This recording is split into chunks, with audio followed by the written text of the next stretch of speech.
Bien, continuamos con esta supermesa de análisis con dos líderes de opinión en México, el doctor José Luis de la Cruz Gallegos y el maestro Pedro Tello Villagrán. Mi querido José Luis, la variable real que más resiente el ciudadano de a pie todos los días es la variable del empleo. En el gran confinamiento fueron retirados millones de personas, fuimos retirados hacia el resguardo de nuestros hogares y ha venido regresando la gente a trabajar, pero en condiciones en las cuales me sorprende mucho con las cifras que dio a conocer el INEGI de la Encuesta Nacional de Ocupación y Empleo de precariedad. Tu diagnóstico me parece que ha sido por demás contundente, pero con estas cifras, ¿qué te parece, José Luis? Yo creo que lo que estamos enfrentando en estos momentos es las consecuencias de un cambio estructural que se dio a raíz de la pandemia.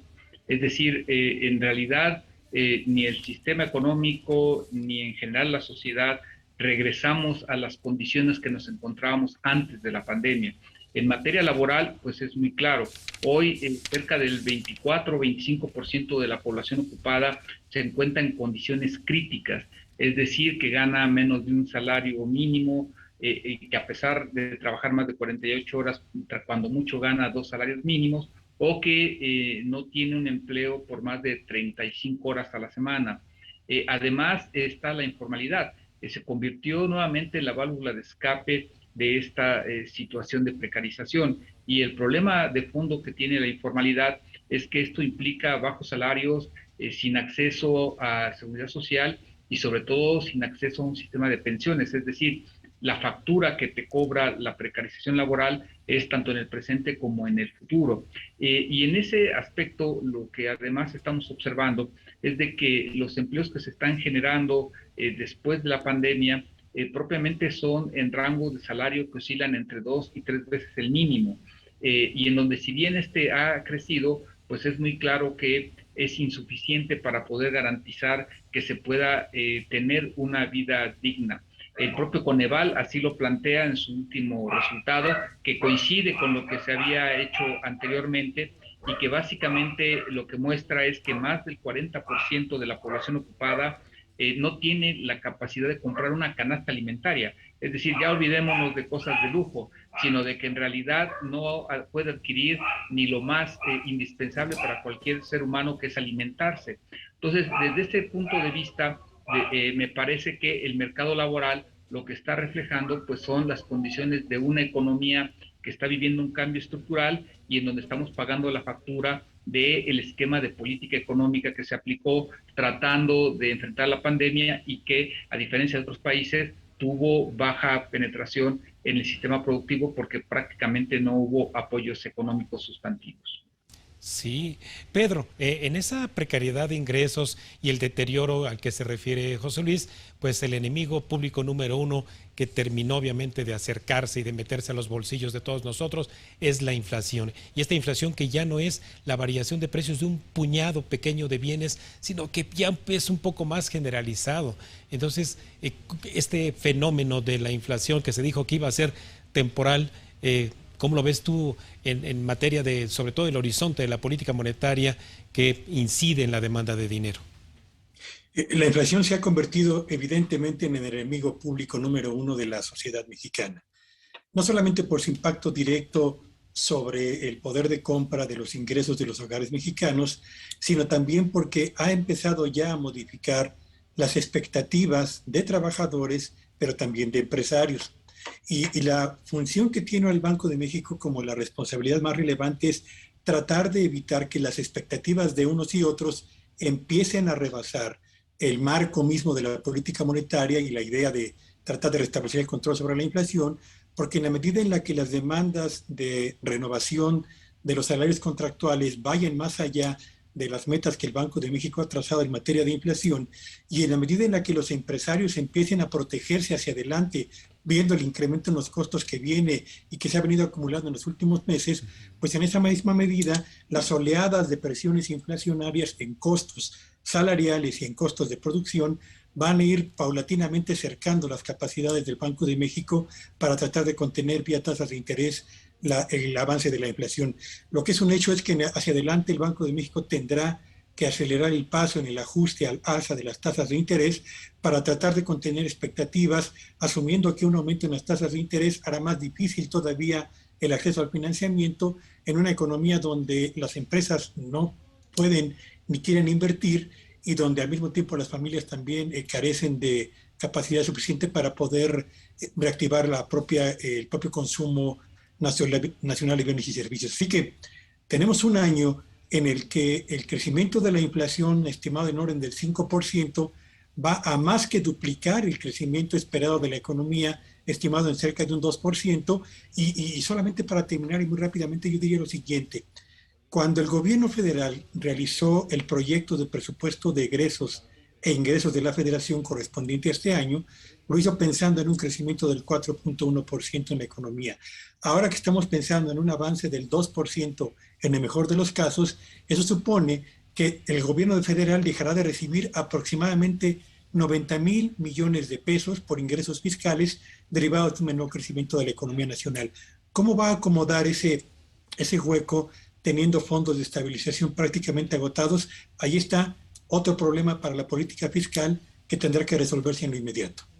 Vaya, José Luis, Pedro, no puedo ignorar yo las peticiones de nuestra audiencia de que teniendo la oportunidad de tener una mesa de análisis con todos de los expertos en México más reconocidos, traer obviamente el entorno internacional, su ángulo de análisis del impacto en la economía mundial y en la economía local de la crisis que vive hoy el mundo con este conflicto entre Rusia y Ucrania. José Luis, por favor. Mire, yo creo que estamos viviendo en apenas 2 años un segundo cambio de época. Eso fue COVID-19. Modificó la forma en la que se producía, en la que nos relacionábamos, y hoy lo que tenemos es un proceso que está iniciando hacia una nueva manera de generar procesos productivos, sobre todo en la parte industrial.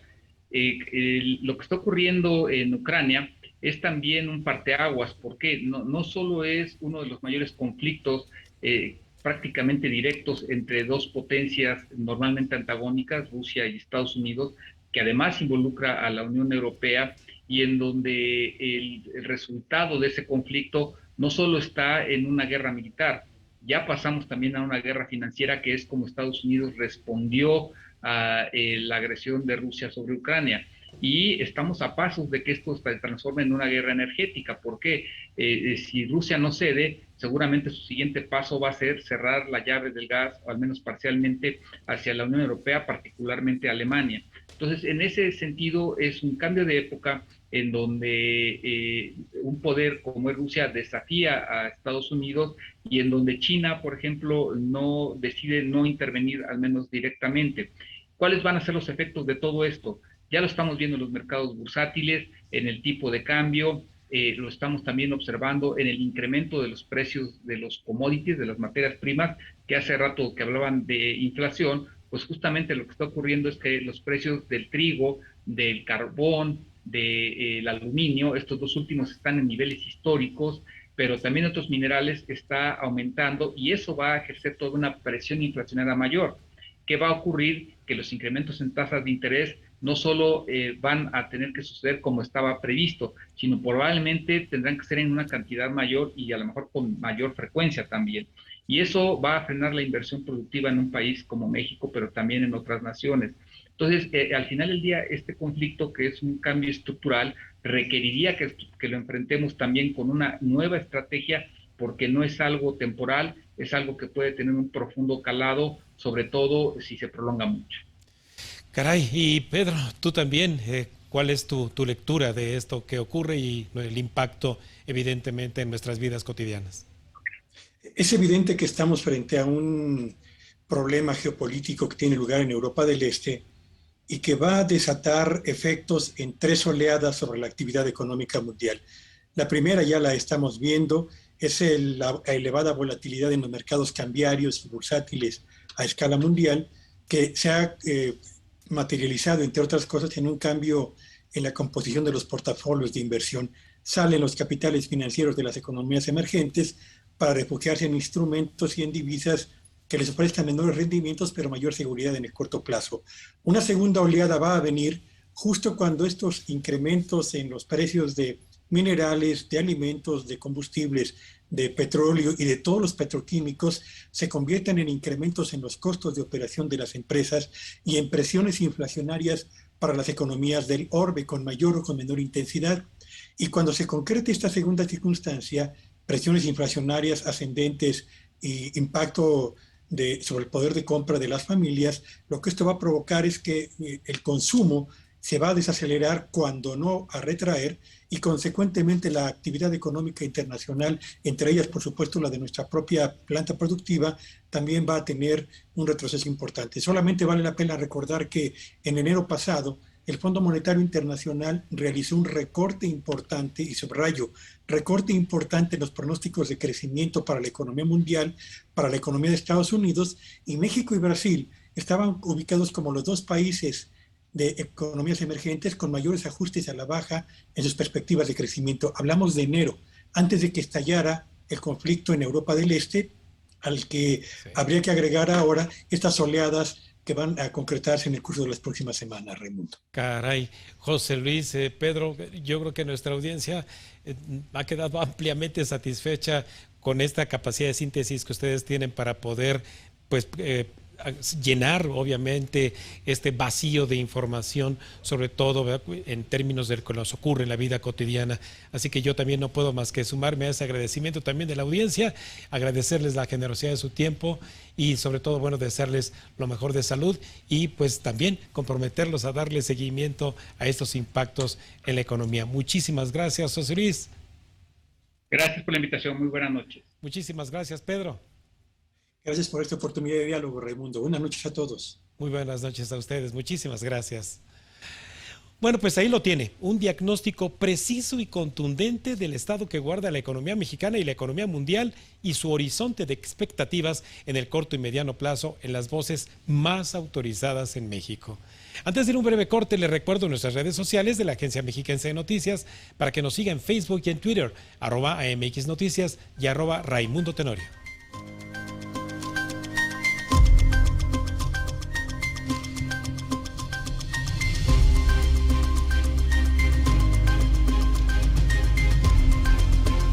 Estás viendo Cuentas Claras con Raimundo Tenorio.